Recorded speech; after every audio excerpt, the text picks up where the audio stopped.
नमस्कार साथियों, मैं मुकेश परियार यूथ एकेडमी के यूट्यूब चैनल पर आपका हार्दिक अभिनंदन करता हूं, स्वागत करता हूं, वंदन करता हूं। अब हम यहां पे जो आपके सामने वही घन, घनाभ, बेलन, शंकु, गोला के क्वेश्चंस लेके आए। पिछले 10 क्वेश्चन में हमने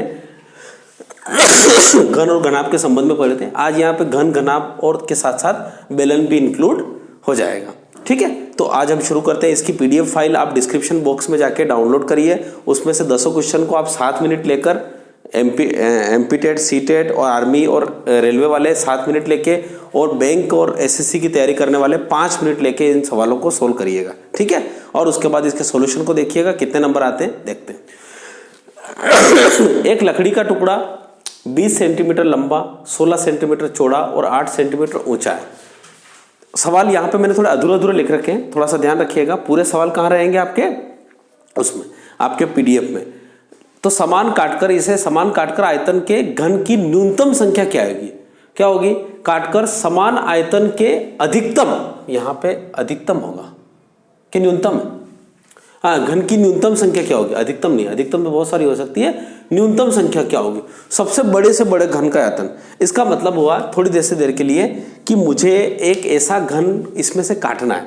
कम से कम तो बहुत सारा, इतना छोटा छोटा चिंके बहुत सारे हो सकते हैं। बड़े से बड़े मतलब एक ऐसा 20 सेंटीमीटर लंबा है, 16 सेंटीमीटर चौड़ा और 8 सेंटीमीटर बड़ा।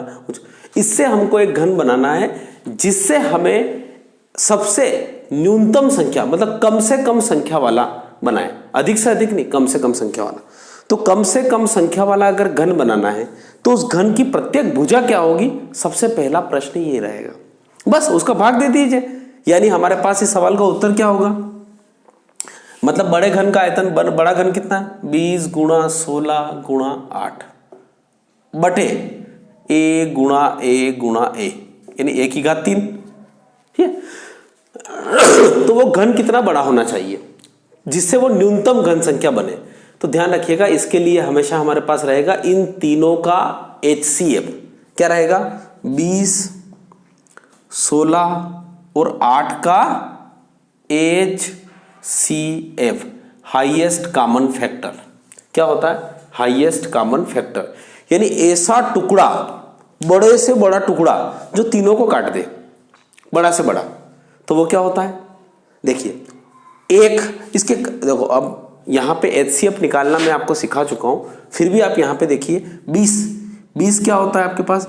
20 के फैक्टर क्या होते हैं? गुणनखंड क्या होते हैं? 20 के गुणनखंड होते हैं, 1 होता है, 20 तो होता ही होता है, उसके बाद 2 भी होता है, उसके बाद यहाँ, तो यहाँ पे 4 भी आएगा, यहाँ पर भी 4 आएगा और यहाँ पे 4। और बड़ा देखेंगे तो सबसे बड़ा क्या होगा? 4 होगा। तो इसका HCF कितना होगा? 4। ध्यान रखिएगा, इसका हाईएस्ट कॉमन फैक्टर कितना होगा? 4। इसका मतलब होता है हमें सबसे न्यूनतम संख्या अगर घनों की निकालनी हो तो उसका हाईएस्ट कॉमन फैक्टर कितना होगा? 4, यानी 4 गुणित 4 गुणित 4, यानी एक ऐसा घन अपने को तैयार करना है जिसमें भुजा कितनी होगी? 4। बस ये सवाल हो गया, और क्या। काट लो इसको। 4 5 20, 4 चौक 16 और 4 से 4 कट गया, 8 5 40, यानी इसका मतलब होता है इसका उत्तर कितना होगा? 40। ऐसी घनों की संख्या कितनी हो जाएगी? 40। यानी ऐसे कम से कम हम 40 घन काट सकते हैं। ऐसे कितने, कम से कम कितने काट सकते हैं? 40। और अधिक से अधिक बोले तो नहीं पता, अधिक से अधिक से बहुत सारे हो सकते हैं। ठीक है, तो इस प्रकार से ये सवाल हो गया। दूसरा सवाल बड़े प्यारा सवाल है सारे। लकड़ी का बक्सा है जिसमें 20 सेंटीमीटर उसकी लंबाई है, 12 सेंटीमीटर चौड़ाई है, 10 सेंटीमीटर ऊंचाई है। लकड़ी की मोटाई 1 सेंटीमीटर है। बहुत प्यारा क्वेश्चन है, बहुत ही प्यारा क्वेश्चन। जैसे कि ये घन है, ये घन नहीं, घन आप सॉरी,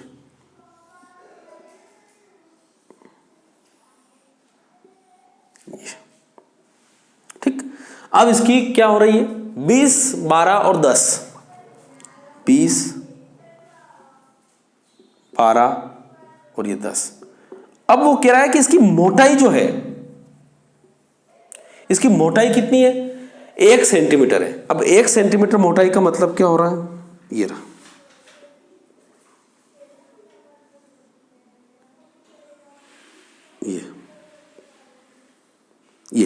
ये मोटा कितना है? ये 1 सेंटीमीटर मोटा है। ठीक है, अब दिख रहा है ना 1 सेंटीमीटर मोटा है। अब 1 सेंटीमीटर अगर मोटा है, ध्यान से सुन लेना, तो 1 सेंटीमीटर मोटा, तो बक्से बनाने में लकड़ी का आयतन कितना है? तो लकड़ी तो ये रही लकड़ी, ये लकड़ी रहेगी। ये आपको इतना करना नहीं, रंगना नहीं है वहां परीक्षा में। ये लकड़ी है, ये रही लकड़ी, इस लकड़ी का आयतन हमें निकालना है। तो इसका मतलब होता है एक तो बड़े घन का आयतन आपको निकालना पड़ेगा। बड़ा घन का आयतन कितना हो रहा है? 20 गुणा 12 गुणा 10, ये हो गया आपके बड़े घन का आयतन। बड़े घन का आयतन मतलब होता है जिसकी लंबाई, चौड़ाई और ऊंचाई निकालना। अब उसके बाद ये अंदर जो बचा हुआ है इसका आयतन निकालना पड़ेगा, और उसमें से घटा लो तो ये लकड़ी बचेगी, इतनी बचेगी। तो अंदर का आयतन क्या होगा? देखो अंदर के, अब अंदर की लंबाई, चौड़ाई, ऊंचाई क्या होगी? अंदर की देखो ये लंबाई है इसकी, तो ये 1 सेंटीमीटर यहां से कम हुआ और 1 सेंटीमीटर यहां से कम हुआ, तो इसकी लंबाई कितनी हो गई? 18। अंदर की लंबाई कितनी हो गई? 18। अगर यहां पे ये 10 है, ये 12 है, तो ये एक इधर से कम हुई, एक इधर से कम हुई, तो कितनी हो गई? 10। और ये 10 है तो ये कितनी हो जाएगी? 8। क्या ये आप समझ पाए? ये क्या हो गया? बड़े बाहर के घन और जो अंदर है उसका आयतन, और इन दोनों का जो डिफरेंस होगा वही यहां पे लकड़ी जो बचेगी वही आएगा, लकड़ी का आयतन हो जाएगा, यही हो जाएगा। अब इसको आप काट लीजिए इसको, या कर लीजिए इसका गुणा। देखिए 20 12 240 यानी 2400, ठीक। और यहां पे 18 8 कितना होता है? 144। 144 मतलब 1440। 2400 में से अब 1440 जाएंगे तो कितना बचेगा? अरे कितना बचेगा? ये यहां पे बचा कितना? 60। कितना बचा यहां पे? 2400 में से 1440 जाएगा, सही है ना? कहीं कोई दिक्कत तो नहीं? अब यहां तो कितना बचा? 960। कितना बचा? 960। इसका उत्तर है 960। कहीं कोई दिक्कत आपके इसमें? मुझे नहीं लगता कि इसमें दिक्कत आएगी। बहुत प्यारा सवाल है।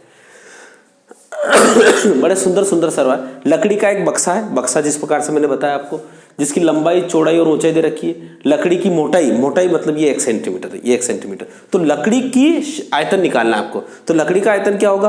बड़े पूरे बक्से का आयतन माइनस बक्से के अंदर वाले का आयतन, दोनों को घटा लेंगे तो कितना आएगा आपके पास? 960, यानी 960 आपका उत्तर है। सॉरी, कहीं कोई दिक्कत तो नहीं? चलिए अगले चलते हैं हम अगले क्वेश्चन की तरफ। अगला क्वेश्चन हमारे पास है, बक्से की लंबाई 1 मीटर, चौड़ाई 50 सेंटीमीटर, ऊंचाई 50 सेंटीमीटर, रंगाई का खर्च यदि ढक्कन सहित लागत 50%। अब ढक्कन रहित का मतलब होता है ढक्कन का आयतन नहीं निकालना है, ढक्कन का आयतन नहीं निकालना है, क्षेत्रफल नहीं निकालना है और उसकी लागत निकालना है। तो पहली बात तो मुझे रंगाई युक्त का क्षेत्रफल निकालना पड़ेगा, यानी रंगाई का क्षेत्रफल, यानी जिस पे रंगना है। तो रंगना किस पे है? उसने बोला ढक्कन पे नहीं रंगना है, ढक्कन रहित। तो इसका मतलब होता है, देखिए ढक्कन क्या होता है? ऊपर लगता है हमेशा। तो नीचे क्या होगी? लंबाई गुणित चौड़ाई। तो नीचे लंबाई और चौड़ाई होगी, ऊपर का तो नहीं करना है इसलिए यहां पे 2 नहीं लगेगा। प्लस चौड़ाई गुणित ऊंचाई होगी एक दीवार, और एक और होगी ऊंचाई गुणित लंबाई। अब देखिए यहां पे क्या हो रहा है? लंबाई कितनी है? 1 मीटर, और ये कितना? सेंटीमीटर। ये भी कितना है? सेंटीमीटर। और यहां पर जो पैसे दे रहा है वो भी सेंटीमीटर में, तो इस 1 मीटर को मैं 100 मीटर मान लूं, तो लंबाई हो गई 100 मीटर, चौड़ाई हो गई 50 मीटर। प्लस अब ये कितनी बार है? दीवारें 2 हैं तो ये 2 दीवार, और एक और 2 दीवार तो ये 2 दीवार, तो यहां पे 2 का गुणा होगा। कारण क्योंकि भाई दीवारें 2 है ना, 2 तो 4 दीवारें है तो चारों का हो गया, पर ऊपर ढक्कन का नहीं करना है। तो इसका मतलब होता है नीचे फर्श का तो होगा ना, और फर्श में क्या होती है? लंबाई और चौड़ाई होती है। तो लंबाई मतलब लंबाई और चौड़ाई का गुणा मतलब 100 में 50 500। अब यहाँ पे चौड़ाई गुणित ऊंचाई, चौड़ाई क्या हो रही? 50 गुणित 25, यानी 2 गुणित 50 गुणित 25 प्लस 2। अब ऊंचाई गुणित लंबाई, ऊंचाई क्या हो रही? 25 गुणित 100, 25 गुणित 100। अब इन सबको करते हैं अपन। ये कितना हो रहा है? 5000 प्लस 50 में 25, 25 5 125, 125 दूना 250, यानी ये 2500 प्लस ये कितना 2500, ये कितना हो रहा है 2500 है ना। 2500 में 2 गए कितना हो गया 5000 और ये टोटल हो गया 12500। ठीक, यानी इसका मतलब होता है आपके पास जो क्षेत्रफल आ गया 12500 सेंटीमीटर स्क्वायर। अब वो कह रहा है कि 5 पैसे प्रति वर्ग सेंटीमीटर निकालना है, तो 1 वर्ग सेंटीमीटर का कितना रुपया होगा 5 सेंटीमीटर। पर हमको क्या निकालना है रुपयों में, तो 1 रुपये में कितने से पैसे होते हैं 100, तो 100 का भाग लगा दिया, ये आ गए रुपये, 100 से 100 का ये 0 से 0 कटा। अब 125 में 5 का गुणा करना, 125 में 5 का गुणा करना मतलब 500 तो हो गया, 25 5 125 मतलब उत्तर आएगा 625 रुपये, यानी आपका उत्तर आएगा 625 रुपये। कितना शानदार सवाल है, बहुत प्यारा सवाल है। धीरे धीरे छोटे छोटे सॉरी, यहाँ पे जो आपको करना है लंबाई चौड़ाई या जो छत है, छत की पुताई नहीं करना है, यानी ढक्कन की पुताई नहीं करना है। इसलिए अगर ढक्कन की भी पुताई करनी होती है तो यहाँ पे भी 2 लिखते हैं। ठीक है, आया समझ में पूरा सवाल, कहीं कोई दिक्कत तो नहीं। चलिए ये हो गया। अब आगे चलते हैं हम हमारे पास अगले क्वेश्चन, बेलनों की त्रिज्याएं। देखो यहाँ पे मैंने शॉर्टकट लिख रखा है, 2 बेलन है, उसकी त्रिज्याएं 2:3 है और उनकी ऊंचाइयों का अनुपात 5 है, तो उनका आयतनों का अनुपात कितना होगा, ऐसा सवाल है। देखिए आयतन का मतलब होता है 2 बेलन, एक बेलन का आयतन V1, दूसरे बेलन का आयतन V2। आयतन, बेलन का आयतन होता है पाई R1 स्क्वायर H1, ठीक, और पाई R2 स्क्वायर H2। अरे R2 इसलिए लिख रखा है कि पहला बेलन तो 1 और दूसरा बेलन तो दूसरा। देखिए ये हो गया। R1 कितना दे रखा है 2:3, तो 2:3 का वर्ग 4:9, ठीक है, 2:3 4:9। H1 H2 5:3, 5/3, 5 चौक 20/27, तो इसका उत्तर होगा 20/27, यानी आपके पास यह उत्तर हो गया। आयतनों का अनुपात कितना होगा 20:27। ठीक है, बिल्कुल सिंपल सा सवाल। मैं तो कह रहा हूँ हाथ में हवा में कर सकते तो 2 का वर्ग 4, 4 और 5 20, 3 का वर्ग 9, 9 3 27, 20:27 उत्तर। प्रैक्टिस करिए और ध्यान रखिएगा, एक बार सवाल आने के बाद 2 2 3 3 4 4 5 5 बार करिए। 75 सवाल में क्या होता है, 2 बेलन ऐसे हैं जिनके आयतन बराबर है। अगर आयतन बराबर है तो मतलब होता है पाई R1 स्क्वायर H1 और एक और आयतन है पाई R2 स्क्वायर H2, ऐसा दे रखा है उसने। दोनों के आयतन बराबर है, ये रहा आयतन बराबर। अब क्या कह रहा है उसको, H1 H2 का अनुपात 1:3 है, यानी इसका मतलब होता है H1 और H2 का अनुपात कितना है 1:3। तो R1 R2 का अनुपात कितना होगा, तो R1 square upon R2 square बराबर H2 अपान H1, और H2 अपान H1 कितना दे रखा है इसने 3:। देखो H1 अपान H2 कितना है 1:3, तो H2 अपान 3:1। और वो उसने बोला R1 और R2 का अनुपात निकालना है, तो अंदर रूट दोनों करेंगे तो √3/1 का वर्गमूल 1, तो इसका होता है √3/1। कितना होगा √3/1। अभी डायरेक्ट भी बोल सकते थे, डायरेक्ट कुछ नहीं करना है। इसको देखो ध्यान रखिएगा, जब भी आयतन बराबर हो तो इसके उलट गुणित हो जाते हैं। देखो H1 H2 तो इसका उलट गुणित हो जाएगा, और R1 में वर्ग होता है इसलिए 3 का वर्गमूल √3 हो जाएगा और 1 का वर्गमूल। यहीं से दिख रहा है उत्तर। देखने की कोशिश करो, धीरे धीरे चीजें बड़ी आसान हो जाएगी। ठीक है, क्वेश्चन नंबर, एक बेलनाकार तार को पिघला कर, ध्यान रखिएगा जितने भी आपके इलेक्ट्रिक जो तार होते हैं वो बेलनाकारी होते हैं। देखो ये ऐसे बेलनाकारी तो होते हैं, ये बेलनाकार तार, ये दिख रहा नहीं, बेलन तो होता है ये, है ना, बेलनाकार तार होता है, को पिघलाकर 1/4 त्रिज्या का अन्य तार बनाया गया। 1/4 त्रिज्या का इसका मतलब होता है अगर पहला एक बेलन है R, उसकी त्रिज्या R1 है, तो जो नया पिघलाकर बेलन बनाया गया उसकी त्रिज्या होगी R1/4, 1/4 का हो गया। ठीक है, त्रिज्या का एक अन्य तार, तो नए तार और पुराने तार की लंबाई का अनुपात क्या होगा, तो इसका मतलब होता है वो बोल रहा है H1/H2 का अनुपात क्या होगा, सॉरी H1/H2 का अनुपात क्या होगा। ठीक, नए तो पुराने तार का अनुपात क्या होगा, ठीक, नए तार व पुराने तार का अनुपात क्या होगा, तो नए तार और नए तार का और नए तार का, सॉरी क्या बोला, नए तार और पुराने तार की लंबाई, तो नया तार तो होता है H2 और पुराना तार होगा H1। ध्यान रखिए, थोड़ा सा इतना सा ध्यान रखिएगा, क्योंकि ये R1 और वो R2। अब ये R1 है तो वो कितना हो गया, ये R2, R1/4 हो गया। अब दोनों का अनुपात ले लो। देखो यहाँ पे बहुत प्यारी चीजें हैं, R1 अपान R2 बराबर R1 4, R1 से R1 कटा बराबर 4/1। अरे कुछ नहीं साहब, ये इसने पूरा ऊपर का जैसा सवाल है जिसमें दोनों देखो। अच्छा, पिघलाकर कोई भी चीज पिघलाकर अगर हम कोई आयतन बनाएंगे, ध्यान रखिएगा, त्रिभुज, चतुर्भुज और वृत्त में कोई भी चीज पिघलाकर अगर पिघलाकर क्या तोड़ मरोड़ के बनाते हैं तो उसमें परिमाप नहीं बदलता है। यहाँ पे घन, घनाभ, बेलन, शंकु और गोला में कोई भी चीज अगर हम पिघला के बनाते हैं तो उसमें आयतन बराबर होता है। तो यहाँ पर आयतन तो दोनों बराबर है, यानी इसका मतलब होता है पाई R1 स्क्वायर H1 पाई R2 स्क्वायर H2, ये दोनों बराबर है। ये पहले का आयतन, ये पाई R स्क्वायर H होता है कि होता है। अब इसमें पाई से पाई कट चुका है। उसने क्या दे रखा है, उसने बोल रखा है कि बेलनाकार तार पिंगला को 1/4 त्रिज्या का एक अन्य तार है। तो 1/4 का मतलब होता है उन दोनों का अनुपात कितना हो गया, 4:1 त्रिज्याओं का अनुपात, यानी R1/R2 का होल स्क्वायर बराबर H2/H1 हो जाएगा। देखिए ये R1 और ये R2 इधर आ जाएगी, वो H2 उधर ही रहेगी, और अपने को निकालना है H2/H1 ही निकालना है, क्योंकि उसने नए तार और पुराने तार का अनुपात निकालना है। अगर वो पुराने और नए के बीच में बोले तो ये, तो अब देखो R1/R2 कितना है, 4:1, तो 4/1 का वर्ग बराबर H2/H1, और 4 का वर्ग कितना होता है 16, तो इसका मतलब होता है H1/H2 बराबर होगा 16/1।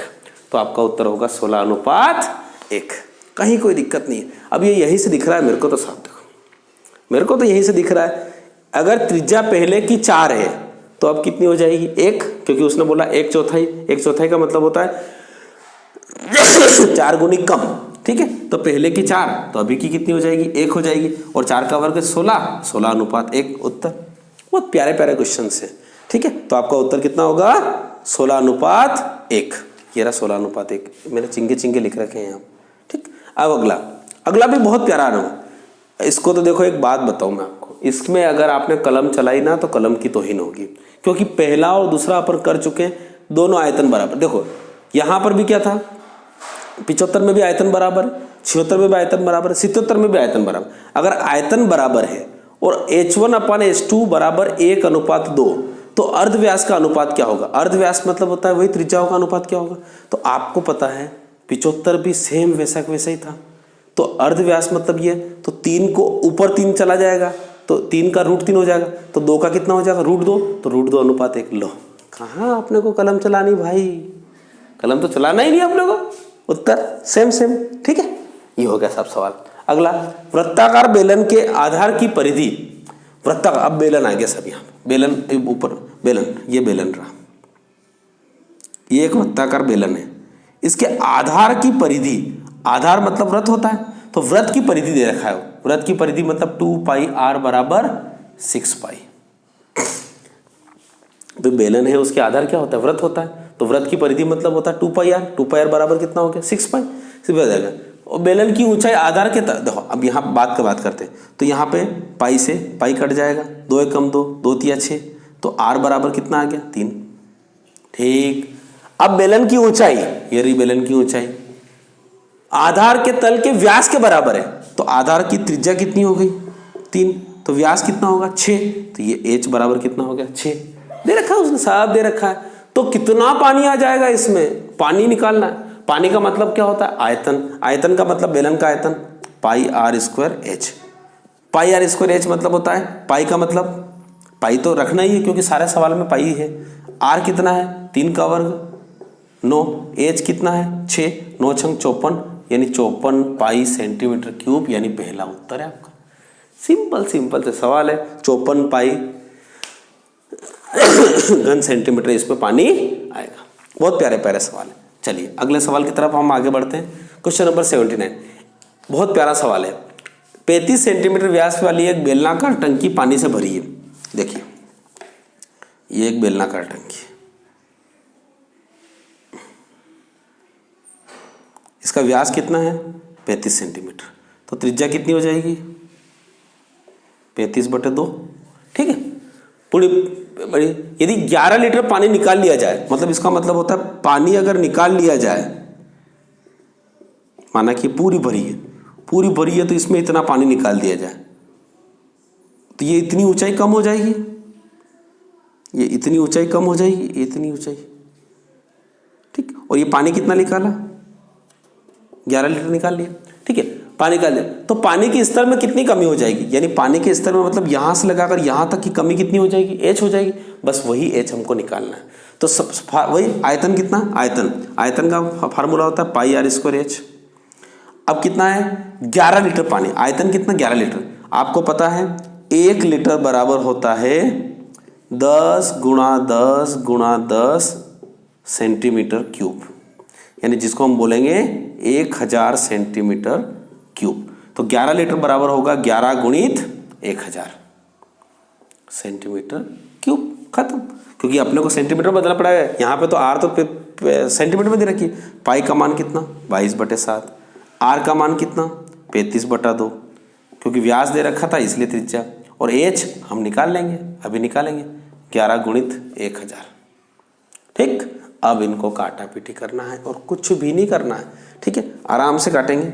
11 कम 11, 11 दूना 22, 2 से 2 कटा, 7 से 7 5 35 कटा, ठीक है, 35 कटा।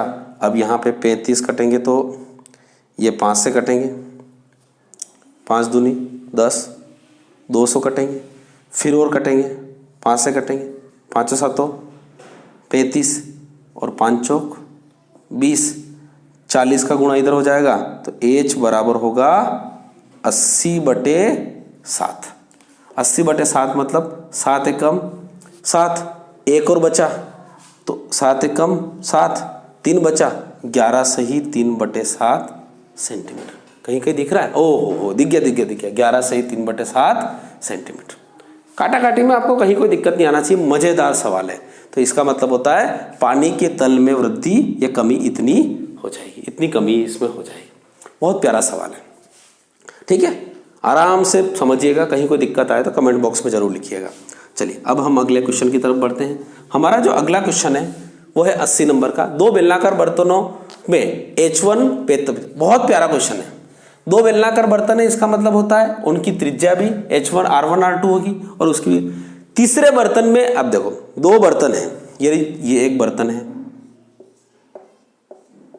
ठीक, एक और बर्तन है, ठीक, और इससे एक और तीसरे बर्तन में भर के ना इसमें पानी भर दिया, ये भर दिया तीसरे बर्तन। अब क्या होगा, भरा जाए तो S3 बराबर 105 सेंटीमीटर हो जाती है, यानी इसका मतलब होता है ये S3 कितनी हो जाती है 105 सेंटीमीटर। तो ये व्यास निकालना है, इसका व्यास मतलब त्रिज्या का दोगुना। तो इसका मतलब होता है इसका आयतन इसके आयतन के बराबर होगा, इन दोनों का आयतन। इसका आयतन क्या होगा, पाई R1 square H1 plus pi R2 square H2 बराबर होगा पाई R3 स्क्वायर H3, क्योंकि इन दोनों का आयतन मतलब इन दोनों का पानी भर के इस तीसरे में उड़ रहा है, तो दोनों का आयतन इस तीसरे आयतन के बराबर होगा। देखो पाई तो तीनों से कॉमन निकल जाएगी तो कट जाएगी, यहाँ बचेगा कितना R1, पाई पाई पाई तीनों कट गए। अब यहाँ पे बचेगा R1 कितना है 7, तो ये इसको लिख सकते हैं 7 गुणित 7 गुणित यहाँ H कितनी है, यहाँ पे H1 कितनी है 75, ठीक है, प्लस R2 कितनी है यहाँ पे 14, तो 14 गुणित 14 गुणित H2 कितनी है यहाँ पे 60, ये 60 बराबर R3 आपको निकालना है, R3 तो निकालना है R3 का स्क्वायर, और H3 कितनी होगी 105, बस ही बस। अब यहां से थोड़ा सा कॉमन ले लो, देखिए 14 में से 7 निकलेंगे, इसी 14 में से 7 निकलेंगे तो 7 और 7 तो कॉमन निकल आ जाएगा, तो 7 गुणित 7 कॉमन निकल गया, ठीक। अब यहाँ पे 75 है, यहाँ से 15 कॉमन निकलेंगे, यहाँ से 15 कॉमन निकलेंगे तो 15 भी कॉमन निकाल लो, ठीक। तो यहाँ कितना बचा 15 5 75, यहाँ पे 2 बचा, यहाँ पे भी 2 बचा, और 15 चौक 60 बराबर R3 की घात स्क्वायर गुणित 105। देखो कैलकुलेशन थोड़ा सा इजी करना सीखो। 15 7 है 105, तो ये 105 से तो 105 गया, ठीक।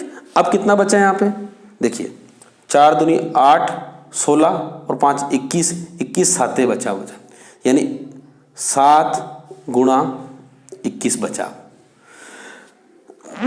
बराबर R3 की घात 2। अब देखो यहाँ 7 21 से भी 7 निकल सकता है, तो 49 गुणित 3 बचा, 49 गुणित 3, तो R3 यानी उसकी त्रिज्या हो जाएगी आपके पास